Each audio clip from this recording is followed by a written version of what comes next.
Story time Hindi कहानी में आप सभी का फिर से स्वागत है। आज हम महाराणा प्रताप के जीवन के बारे में जानेंगे, जिन्होंने बहुत कष्ट सहे मगर मुगलों के आगे कभी घुटने नहीं टेके। यदि इस चैनल पर नए हैं तो प्लीज़ सब्सक्राइब कर ले, जिससे ऐसी ही ज्ञानवर्धक कहानियाँ आप सुन सकते हैं। तो चलिए कहानी शुरू करते हैं। आज से 500 साल पहले दिल्ली की सत्ता पर मुग़लों का शासन था और शासक का नाम अकबर था। अकबर अपनी विस्तारवादी नीति से सभी छोटे छोटे राज्यों को जीतकर अपने में मिला लिया था। जब राजस्थान की सभी बड़ी बड़ी रियासतें अकबर के सामने घुटने टेक दिए थे, उस समय मेवाड़ के राजा राणा उदय सिंह थे, जिन्होंने अकबर के सामने झुकने से मना कर दिया। इन्होंने अकबर को पत्र भेजा और कहा कि हमारे राजा तो एकमात्र भगवान हैं, हम उन्हीं के आगे झुकेंगे।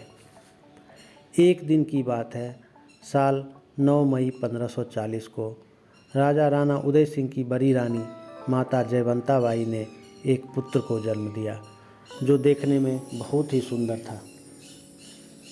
जब इनके नामकरण का समय आया तो इनका नाम प्रताप सिंह रखा गया। माता जयवंता बाई कृष्ण भक्त थी, इसलिए वे बचपन से ही उन्हें कृष्ण भक्ति और महाभारत की कहानियाँ सुनाया करती थी।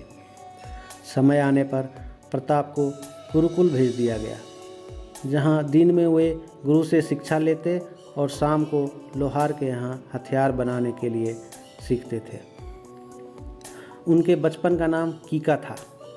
जनता के बीच वे काफ़ी घुल मिल गए थे। जनता ने उन्हें राजा भी स्वीकार कर लिया। प्रताप बचपन से ही वीर और स्वाभिमानी थे। समय के साथ राणा उदय सिंह का स्वास्थ्य गिरने लगा और फिर उनकी मौत हो गई। तब सरदार और सामंतों ने प्रताप सिंह को मेवाड़ का राजा बना दिया। महाराणा प्रताप ने भगवान एकलिंग जी की कसम लेकर प्रतिज्ञा की कि जिंदगी भर उनके मुख से अकबर के लिए सिर्फ तुर्क ही निकलेगा और वे कभी अकबर को अपना बादशाह नहीं मानेंगे।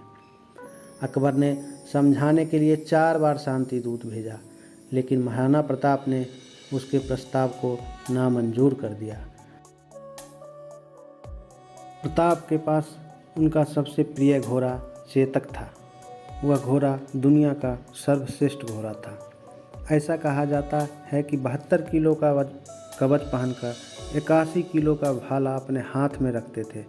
भाला, कवच, ढाल और तलवार का कुल वजन 208 किलो था। महाराणा प्रताप के मेवाड़ की राजधानी उदयपुर थी। उन्होंने 1568 से 1597 तक शासन किया। उदयपुर पर यवन तुर्क आसानी से आक्रमण कर सकते थे। ऐसा विचार कर सामंतों की सलाह से प्रताप ने उदयपुर छोड़कर कुंभलगढ़ और गोगुंदा को अपना केंद्र बनाया। साल 1576 में अकबर ने मान सिंह को 80,000 सेना के साथ महाराणा प्रताप से लड़ने के लिए भेजा, जिसे हम हल्दी घाटी की लड़ाई से भी जानते हैं। इस लड़ाई में बहुत से सेना मारे गए, परंतु विजयी अंत में महाराणा प्रताप की हुई और मान सिंह को वापस जाना पड़ा। कहते हैं अकबर के दरबार में मान सिंह जब खाली हाथ लौटे तो मान सिंह को सज़ा के रूप में 3 महीने तक दरबार में आने से मना कर दिया। अकबर ने महाराणा प्रताप पर बहुत बार आक्रमण किया, मगर हर बार हार का ही सामना करना पड़ा। महाराणा प्रताप बहुत ही न्यायप्रिय शासक थे। वे अपने शासन में बहुत से काम किए। कहते हैं एक बार वे जंगल में शिकार करने गए, वहीं सामने एक शेर आ गया। वे धनुष पर प्रत्यंचा चढ़ाते हुए वीर गति को प्राप्त हो गए। ये बात सन 29 जनवरी 1597 का है। उस समय उनकी उम्र 57 वर्ष की थी। जब महाराणा प्रताप की मृत्यु की खबर अकबर को लगी तो वे भी इस महान योद्धा को श्रद्धांजलि दी। ऐसे मातृभूमि के वीर सपूत को कोटि कोटि नमन। ये कहानी आपको कैसी लगी हमें कमेंट में अवश्य बताएं। धन्यवाद।